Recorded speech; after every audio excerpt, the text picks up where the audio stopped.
我諗一諗先，當其時應該係2020年係咪？咁咧我哋項目嘅初始啟動嘅時間咧係2018年。咁一開始嘅時候，其實資金係比較短缺嘅。咁其實我哋都好榮幸地都有攞到第一名，咁都可以支撐我哋前期一啲基礎嘅研發工作咁樣。我哋呢個中心咧，其實係最具規模同埋最具呢個服務能力嘅。咁另一個其實我哋最大嘅受益咧，咁就有好多嘅呢個商業對接嘅一啲活動，因為最終公司都係要將自己嘅產品同埋服務咧賣出去，先有可能完成呢個商業閉環。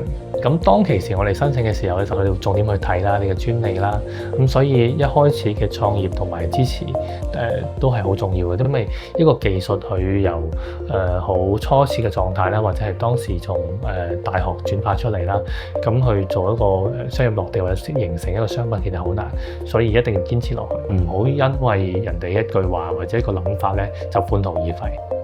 而家我哋喺澳門咧有兩件事情做緊啦，一個就係將我哋而家所研發嘅芯片技術用於食品安全。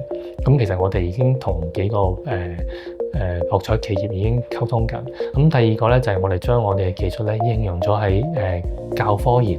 咁我哋將我哋嘅芯片技術變咗一個研發同教學嘅平台，同 AI 結合。咁我哋而家咧就一部分咧就已經放咗喺澳門科學館去做展示同埋一啲興趣班嘅一啲課程啦。咁同時咧，我哋亦都喺中小學、澳門嘅中小學去推廣將我哋嘅芯片技術應用喺生物化學嘅教學同埋呢個通識教育上面嘅。評委嘅建議咧，分幾部分啦。例如我哋應該點樣去同人哋去表述，同講清楚我哋要做乜嘢。呢一個好重要一個專業嘅建議啦。咁好多個創業者喺呢部分可能會有啲缺失嘅。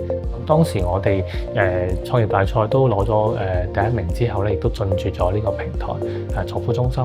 咁我哋就將澳門嘅呢個業務咧，慢慢地做開。咁去到近期呢2年咧，其實我哋已經有好多嘅業務已經喺澳門開展啦。燃點科技創新引擎，重塑新質生產動力。掃描二維碼報名及查詢大賽章程。